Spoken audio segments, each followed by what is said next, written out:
One. Panel, ladies and gentlemen, we believe in a blue ocean strategy wherein it can become a win-win. We recognize that different sports, different clubs, and different leagues have different priorities, but ultimately, all can be able to benefit from this. Meaning, through the process of drafting, if one club or one team is focused on trying to win the series or win the playoffs or win the finals because they believe they have a good enough roster or a good enough bench, then they can do that. But if their priority is like building that capacity or building that roster or bench of talent, then they can prioritize it elsewhere. We think that it's uniquely more flexible and provides better alternatives. Here are a few features we think are important to this debate. Number one, this debate is about a comparison of mechanisms in order to promote a balance between sports teams, in order to have the best games for fans, more opportunity for players, meaning keeping existing talent and honing new and rising talent from the collegiate league or the high school league, and what's ultimately better for the overall sport. This includes, but is not limited to, popular team sports like football and basketball, or growing team sports like ice hockey or water polo or whatever. Secondly, what else will this draft look like? We think that this drafting process will work similarly to in status quo or how they do it in the NBA, wherein if you were shitty in a previous season, then in the succeeding season, you have a higher chance to be able to get the first pick, meaning you have a higher probability chance to get dibs for a particular rising talent. Obviously, that would be somewhat equitable since you were kinda shit in the previous season. So, in order to have a better shot at growing particular talent, you get first pick. The converse is that if you were already good, like in debate, you went to the out rounds or you won or you went to the playoffs, then you're gonna be lesser priority since you've already proven that you kinda have the capacity to get there. In order to have better competition, it ought to be equitable so that new talent can be distributed accordingly. So if you were shit, then you have a higher chance to get a better guy. If you were good, then there's a less likely chance. I also want to add this nuance to drafting that just like how we have in status quo, you can trade your draft spots depending on your priority. You can also buy or sell these particular slots. It provides an avenue to be flexible. So, for instance, if you're a team in the NBA that fucked up, but you don't value that draft slot so much because you have other priorities you want to do, like trade someone or sign a free agent contract or just get money for other shit like resources or whatever, you can freely trade that. How is that particularly different from a salary cap, right?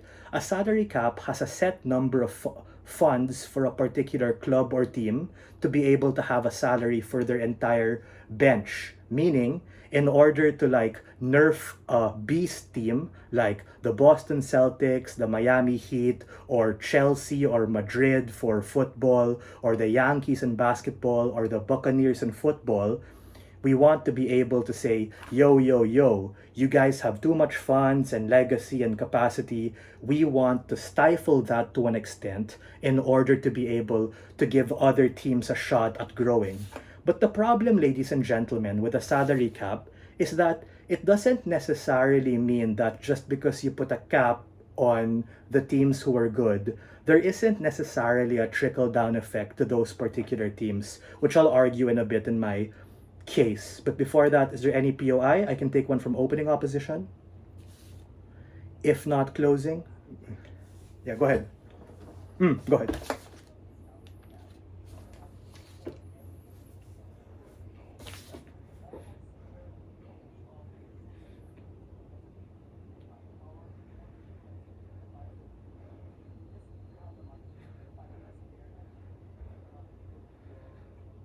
No, because it's like saying if I give a debate handicap to Rumen or David Africa or Hamza or Boseo, that doesn't magically make me a better debater. So that leads on to my case. Other rebuttal to his POI will be integrated. What are the harms of a salary cap and why is the draft process better? The first is we need to understand how the math essentially looks like in a salary cap, you have less money for good teams and as a consequence, less money to the sport. It does not necessarily equate to these shit or mid teams somehow magically having more money. It is outcome dependent on these shit or mid tier teams somehow figuring it out just because you put a cripple on the team who's good by virtue of a salary cap. Meaning, good teams will have a larger salary cap, shittier teams will have a smaller salary cap. But it becomes a lose lose, right? We think money is uniquely important because you need money in order to do things like get the best facilities, coaches, and equipment for players. What a salary cap does is that it makes the pie smaller by making the size of individual slices at the maximum, right? That is as opposed to growing the size of the pie in general, wherein you tell people if you do well, if you're good, you get a bigger slice of the pie, as opposed to restricting this. The impact here is that it's less money for the team and players, which obviously affects their career, especially for young and rising talent who need that money the most, regardless of what team they go to, in order to grow their potential.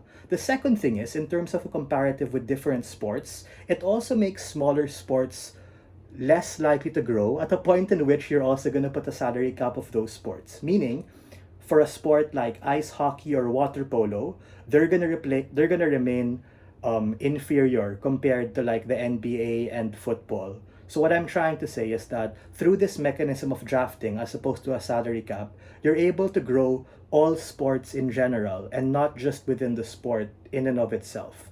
That's particularly good because that gives fans and people more of an opportunity to enjoy and partake of these sports. Ultimately, ladies and gentlemen, less money is particularly bad since the opportunity cost of it is so important in order to grow the franchise. And we think you can best get competition when people are able to fight for the best slots and have an incentive structure and flexibility to trade the best talent. For all of these reasons and more, we are very proud to open this debate.